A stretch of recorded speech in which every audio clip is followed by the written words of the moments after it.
प्रिय छात्रों, आज मैं वैदिक भेषज विज्ञान पर चर्चा करूंगा। वेदों में अनेक रोगों की चिकित्सा से संबंधित मंत्र का प्रयोग मिलते हैं, जिसमें तत्कालीन समाज में विभिन्न रोगों की स्थिति, लक्षण और उपचार पद्धति पर प्रकाश मिलता है।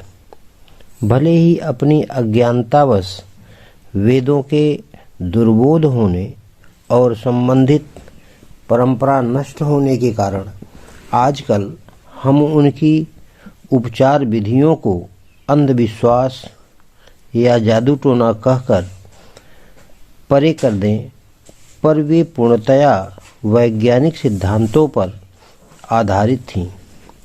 चिकित्सा का महत्व, पूर्ण कार्य, औषधियों का वेत्ता, उनके गुण दोषों का पारखी, धार्मिक नियमों का पालन करने वाला प्राज्ञ विप्र करता था। पौरोहित्य कर्म करने वाला विप्र वेदवित मंत्रों और उनके प्रयोगों पर पूर्ण अधिकार रखने वाला होता था। अथर्ववेद में कहा गया है कि पुरोहित पूरे आत्मविश्वास से अपनी मंत्र शक्ति और ब्रह्म तेज से गर्वोक्ति करता हुआ कहता है, ओम संशितम इदं ब्रह्म संशितं वीर्यं बलं संशितं छत्रमजरमस्तु जिष्णुर्येषामस्मि पुरोहितः। कालिदास ने वशिष्ठ के लिए अथर्वनिधि विशेषण का प्रयोग किया है। रघुवंश महाकाव्य में कहा गया है कि वशिष्ठ की मंत्र शक्ति के कारण ही राजा दिलीप के राज्य में कोई भी 100 वर्ष से कम उम्र का नहीं होता था। ऋग्वेद के एक मंत्र से ज्ञात होता है कि औषधियों के सामर्थ्य को जानने वाला प्राज्ञ ब्राह्मण भिषक का कार्य भी करता था। यत्रौषधीः समग्मत राजानः समितामिव विप्रस उच्यते भिषग रक्षोहामि वचानतः। भिषक कर्म के बदले में वह अश्व, गाय, वस्म और धन प्राप्त करता था। ऋग्वेद में भी यह बात स्पष्ट है। अथर्ववेद के एक मंत्र में पुरोहित कहता है कि मैं सभी प्रकार की औषधियाँ मेरी वाणी को जाने की मैं इस पुरुष की दुरित से मुक्त करता हूँ। मंत्र 22 में भी कहा गया है कि मैं इस अमृत पेय से पुरुष को बल का पान करा रहा हूँ, जिससे यह शतायु हो जाए। अर्थो कृणोमि भेषजम यथा यच्छतः यनः। उसी सूक्त के मंत्र 26 में कहा गया है कि जितनी भी औषधियों में मनुष्य वैद्य लोग औषधीय गुणों को जानते हैं, उन सभी विश्व भेषज रूप औषधियों को तुम्हारे पास लाता हूँ। ऋग्वेद के 10वें मंडल में औषधियाँ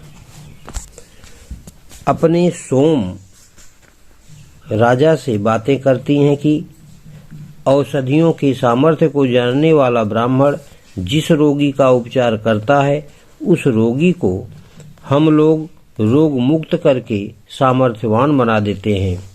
कहा गया है, यस्मै कृणोति ब्राह्मणस्तं राजन यारपामसि। निष्कर्ष रूप से कहा जा सकता है कि विप्र पौरोहित्य तथा भिषक कर्म करता था और वह अपने क्षेत्र का आधिकारिक विद्वान एवं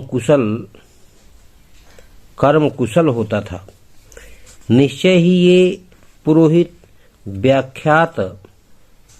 विख्यात रूप से अंगिरा, वशिष्ठ, अथर्वा आदि ऋषि कुल के रहते थे, जिनके यहाँ परंपरागत विद्या के गौरव का रक्षण और अनुपालन होता था। अतः इनके भिषक कर्म की सफलता में संदेह की संभावना नहीं है। पुरोहितों ने अपने यज्ञीय कौशल एवं सामान्य जनों के बीच प्रचलित रीति रिवाजों और शांति पुष्टि क्रियाओं में निपुणता के बल पर समाज में उच्च स्थान प्राप्त किया था। औषधि विज्ञान अत्यंत महत्वपूर्ण विज्ञान था, जो अथर्वण के क्षेत्र में आता था। अथर्वण से तात्पर्य वेद के मांगलिक विधानों अर्थात भेषजानि और वेद के उन अंगों से है जिन्हें कर्मकांड साहित्य में शांत और पौष्टिक माना गया है। गृह अनुष्ठान अग्नि पुरोहितों की देखरेख में होते थे।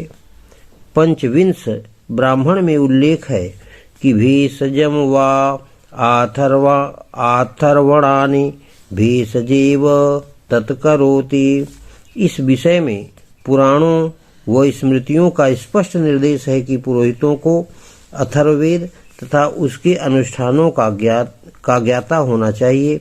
याज्ञवल्क्य की स्मृति में कहा गया है कि पुरोहितं प्रकुर्वीत दैवज्ञं मुतोदितं दंडनीत्या च कुशलमथर्वांगिरसे तथा। ऋग्वेद में जो थोड़े से रोग विषयक सूक्त हैं, उसमें आयुर्वेद विज्ञान की जड़ों की गहराई का अनुमान होता है। आयुर्वेद को अथर्ववेद का उपवेद माना गया है, जिसका मूल भाव ऋग्वेद है। उस समय का भेषज कर्म अपने में पूर्ण विज्ञान था। उपचार अर्थ में भेषजम का प्रयोग होता था। कृणवंतु भेषजम रोग निवारक औषधियों का नाम भेषजी था और जलों की संज्ञा भेषजीह थी। उपचार क्रिया में जल और वनस्पतियों की विशेष भूमिका थी। ऋग्वेद के दशम मंडल के 97वें सूक्त में अथर्वण भिषज ऋषि ने नाना प्रकार की औषधियों के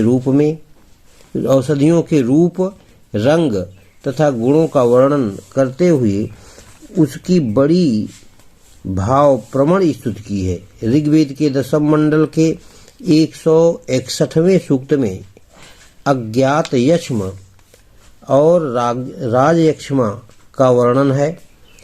उसमें क्षीणायु अथवा इस लोक से गए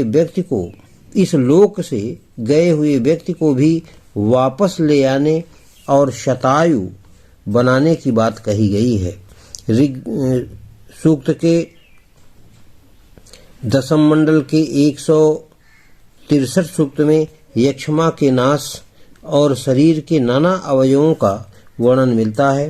रोग और उपचार संबंधी सूक्तों के अध्ययन से ज्ञात होता है कि चिकित्सा कार्य में संकल्प, अभिमर्श, मार्जन, आदेश और प्रतीकादियों का मंत्र के साथ प्रयोग किया जाता था, जो कि पूर्णतया मनोविज्ञान पर आधारित है। मंत्रों का संबंध मन उनके विचारों से है। मंत्राह मननात् ऐसा निरुक्त में कहा गया है। निरुक्त शास्त्र आचार्यास का प्रणीत है, उसमें कहा गया है कि मंत्रा मननात् मन की सर्वप्रथम गति संकल्प है। वैदिक ऋषियों को मनस तत्व की अलौकिक क्षमता का पूर्ण ज्ञान था। इस संदर्भ में यजुर्वेद का शिव संकल्प सूक्त उद्धृत है। ध्यातव्य है कि मनः हृत प्रतिष्ठम यद जीरम जविष्ठम है। हृदय ही प्राण शक्ति का केंद्र है। जिसने साधना की हो, मन की निर्मलता प्राप्त कर ली हो, मानसिक या आध्यात्मिक बल प्राप्त कर लिया हो, वह पास ही नहीं दूरस्थ व्यक्ति के संबंध में भी शुभ संकल्प द्वारा उसकी आत्मा को प्रभावित कर सकता है। उसके मन का तत्व दूसरे तक पहुंचकर जुड़ जाता है। आशीर्वाद और शुभ कामनाएं इसी तरह काम करती हैं। संकल्प और आश्वासन रोगी के रोग को दूर करने में सहायक हो जाते हैं। रोगी रोग निरोधक क्षमता अर्जित करने लगता है। इसमें मनुष्य अपने अंदर के पाप, निर्बलता और दोषों को दूर कर सद्गुणों का आधान कर सकता है। आदेश विधि में प्रयोजक की वाणी और मन प्रभाव पैदा करते हैं, लेकिन यह सब उपचारक की कर्म कुशलता के साथ साथ उसकी आध्यात्मिक या आत्मिक उपलब्धियों पर विशेष रूप से निर्भर करता है। वैदिक मंत्रों में वर्णित उपचार विधि दिव्य पद्धति है। यह विज्ञान के साथ साथ कला भी है। यहाँ इन सभी संदर्भों में ऋग्वेद के एक सूक्त जो दशम मंडल में है वर्णित है का विवेचन करना अत्यंत अभीष्ट है। इसमें हस्त स्पर्श विधि वर्णित है। इसकी विशेषता और यही महत्व भी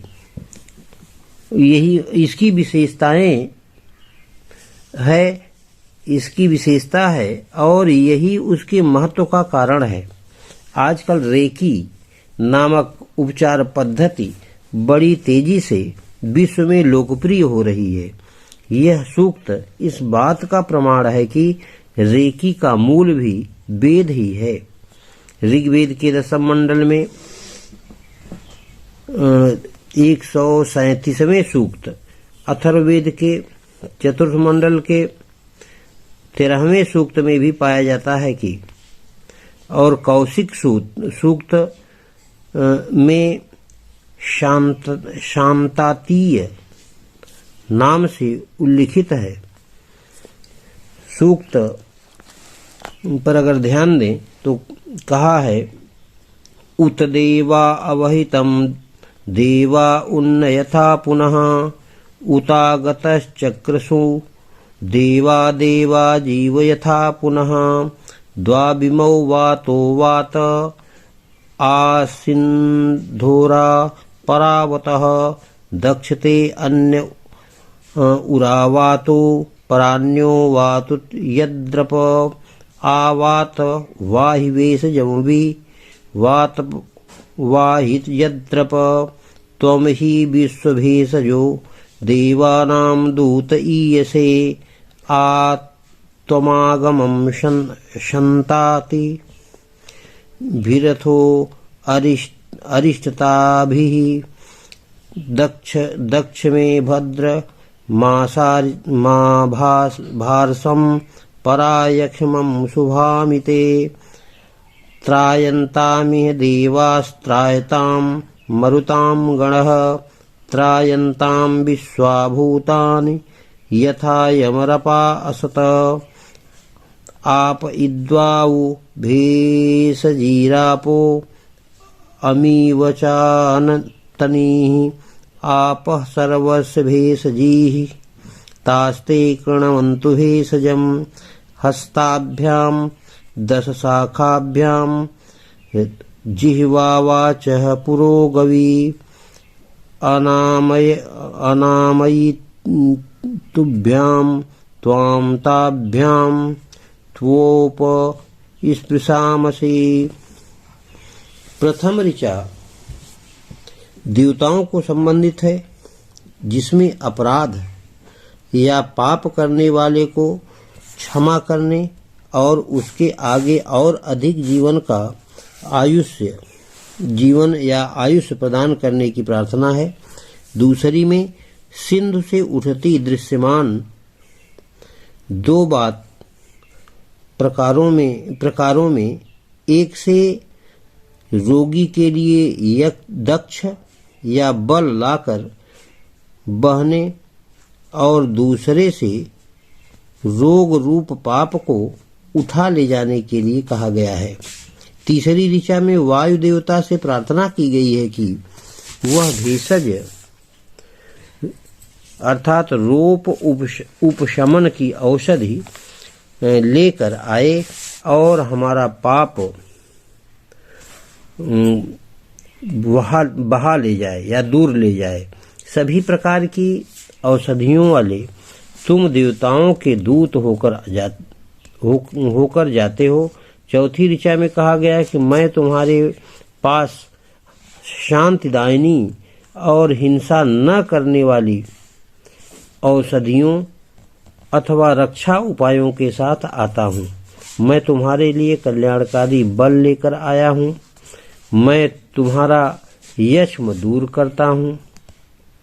पांचवी ऋचा में देवताओं, मरुदगणों और सभी प्राणियों से रक्षा करो, यह प्रार्थना की गई है। इससे वह व्यक्ति निष्पाप हो जाए। छठे मंत्र में कहा गया है कि जल ही भेषज दूत है।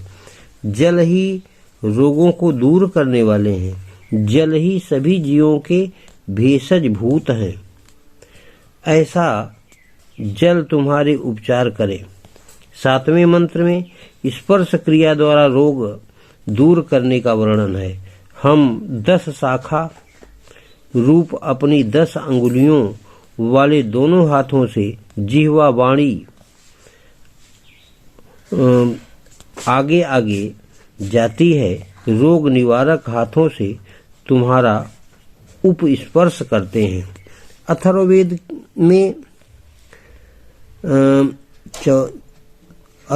में 6 स्थान पर यह कहा गया है कि अयम में हस्तो भगवान मंत्र है, जो ऋग्वेद के 10वें मंडल के 60वें सूक्त का 12वां मंत्र है। अथर्ववेद में भी कहा गया है कि ताभ्याम त्वामृषामसि। ऋग्वेद के इन सभी सूक्तों में कुछ बिंदु ऐसे हैं जो ध्यान देने योग्य हैं। जैसे पहला है, बात 2 प्रकार का कहा गया है। प्रथम, सिंधु का स्पर्श करता हुआ रोगी के लिए दक्ष लेकर आता है। दूसरा, दूर से आया हुआ जो पाप दूर ले जाता है, वह बात विश्व भेषज है। दूसरा, रोगी को आश्वासन दिया गया है कि मैं तुम्हारे अंदर बल भरता हूँ, रोग दूर कर रहा हूँ। तीसरा, रोग दूर करने के लिए सभी देवताओं की सहायता है, अर्थात संपूर्ण प्रकृति या प्राकृतिक शक्तियाँ अथवा ब्रह्मांड से प्राण शक्ति या ऊर्जा मिलती है। औषध रूप जल से उपचार की प्रार्थना की गई है। जल में प्राणत्व सूर्य, वायु और पृथ्वी से भरता है। औषधियां भी प्राण तत्व सूर्य के प्रकाश, वायु, जल और पृथ्वी से ग्रहण करती हैं। स्पर्श क्रिया के साथ जिह्वा वाचः पुरोगमी भी है। प्राण तत्व एक प्राणी से दूसरे प्राणी में हस्ताभिमर्श द्वारा प्रेषित किया जा सकता है। बृहद देवता के अनुसार प्रथम ऋचा देवों को संबोधित है। दूसरी से चौथी तक देवता वात हैं, ऐसा बताया गया है। पांचवी विश्व देवों के को संबोधित है और छठवीं सातवीं के देवता जल हैं। यह सूक्त स्यात् एतद् विश्व भैषज्यम रपसो वा विनाशनम, ऐसा मानना चाहिए।